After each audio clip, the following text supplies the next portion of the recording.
নমস্কার বন্ধুরা, কেমন আছেন সবাই? আশা করি সবাই খুব ভালো আছেন এবং যে যেখানে আছেন সুস্থ আছেন। আজকে একটা অন্য ধরনের ব্লগ নিয়ে এলাম আপনাদের সামনে। আজকে অনেক দিন বাদে আমি নৈহাটি আসার পর সবাই মিলে গিয়েছিলাম বড় মার স্থানে বড় মাকে পুজো দিতে। বড় মার মন্দিরটা যেহেতু আমার বাড়ির কাছেই, সেহেতু খুব একটা বেগ পেগ মানে অসুবিধা হয় না যেতে। যাই হোক, তো এখানে আমি সমস্ত ড্রেস গুছিয়ে নিচ্ছিলাম, আমার ড্রেস, রিহুর ড্রেস, আমি যে শাড়িটা পরবো বা রিহুকে যে ড্রেসটা পরাবো সেগুলো গুছিয়ে নিচ্ছিলাম যাব বলে। তো বড়মার মন্দিরে গিয়ে পুজো হ্যাঁ দিলাম। মাম্মা, কি করলাম আশা কোথায় করি যাবো তোমাদের আমরা? ভালো লাগবে, তো বড় মা দেখতে ব্লগটা যাব, দেখতে থাকো। বড় মাকে পুজো করতে যাব। হুম, মাম্মাটা চলো রেডি হয়ে নি। হ্যাঁ চলো। দেখো রিহু কত মজা করে ও জেম্মার কোলে কোলে যাচ্ছে, চারিদিকটা ঘুরতে ঘুরতে দেখতে দেখতে। রিহু খুব বেড়াতে ঘুরতে ভালোবাসে, তো আমিও চেষ্টা করি ওকে নিয়ে একটু এদিক ওদিক ঘোরার।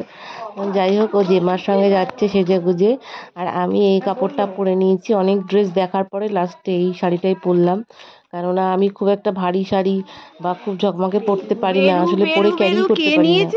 যাই হোক, এই কাপড়টা পরে নিলাম। আমি, মা, দিদিভাই যাচ্ছি।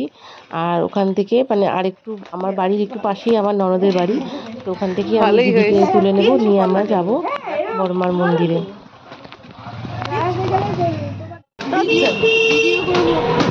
ওই ভিডিও আমি তোমায় পাঠিয়ে দেবো। আমাকে পাঠিয়ে দেবে। বাচ্চা মেয়ে, কোথায় যাচ্ছ? কোনো আওয়াজ নেই, দেখেছো? কোনো আওয়াজ নেই, কোনো আওয়াজ নেই। বেড়াতে যাচ্ছ? হ্যাঁ, বাহ, কত বিরাট বার বেড়েছে গো। তাই বাড়িতে আছে? ও কান নেই, কোনো আওয়াজ নেই, খালি ঘুরতে যাবো, খালি ঘুরতে যাবো। ছোট হয়ে গেছে, বিরাট ফুলে উঠেছে। তো রিহুকে নিয়ে হেঁটে হেঁটে যেতে পারবো না, সেই জন্য এইটুকুর জন্য আমাদের টোটো করতেই হলো। তো যাই হোক, টোটো করেছিলাম। একটা কথা বলি, আমরা যারা নৈহাটিতে বাস করি, যারা নৈহাটির বাসিন্দা, তাদের একটা খুব সমস্যা হয়।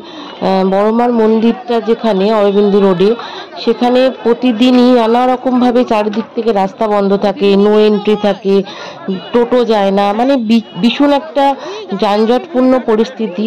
মানে অরবিন্দ রোডে তো সাধারণ মানুষ নিজেদের কাজকর্মের জন্যও যায়, তো সেক্ষেত্রে তাদেরকেও প্রবলেমে পড়তে হয়। তো মানে এইটুকু রাস্তা কতটা ঘুরিয়ে নিয়ে গেছে টোটো, সেটা বলার কথা না। মানে যারা ওখানে বসবাস করে, ওখানকার যারা বাসিন্দা, তারা এই সমস্যাটা বুঝতে পারে।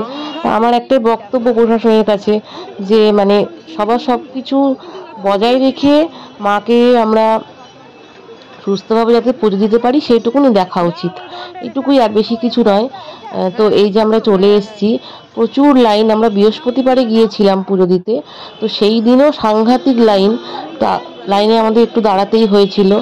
তো যাই হোক, কোনো ভিআইপি এসেছিল, সেই জন্য মন্দির বন্ধ করে দিয়েছিল কিছুক্ষণের জন্য, তো সেই কারণে আমাদের অনেকক্ষণ লাইনে ওয়েট করতে হয়েছিল। প্রতিদিনই এরকমই লাইন হয় মায়ের ওখানে, তবে শনি, মঙ্গলবার, অমাবস্যা এই দিনগুলোতে একটু বেশি লাইন হয়।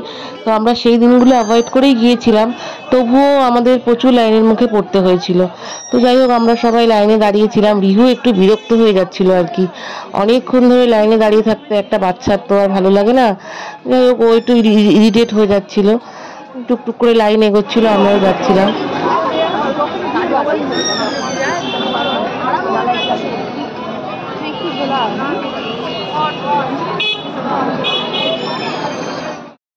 এই যে আমরা মন্দিরের সামনে চলে এসেছি। তো এখন মন্দিরটা অনেক রকম মানে অনেক সুন্দরভাবে পাল্টে দিয়েছে, অনেক সুন্দরভাবে সাজিয়েছে, সুন্দর করেছে। তো এই মন্দিরটা হওয়ার পরে মানে মায়ের যখন কষ্টি পাথরের রূপ দিয়ে মাকে সাজানো হয়, তো সেই সময় না আমি মাকে দর্শন করতে পারিনি, তখন আমি প্রেগনেন্ট ছিলাম। তো কিছু নিয়ম কানুনের কারণে আমি মন্দিরের ভেতরে গিয়ে মাকে দর্শন করতে পারিনি। তো কষ্টি পাথরের মায়ের মূর্তি হওয়ার পর এই প্রথম আমি যাচ্ছি।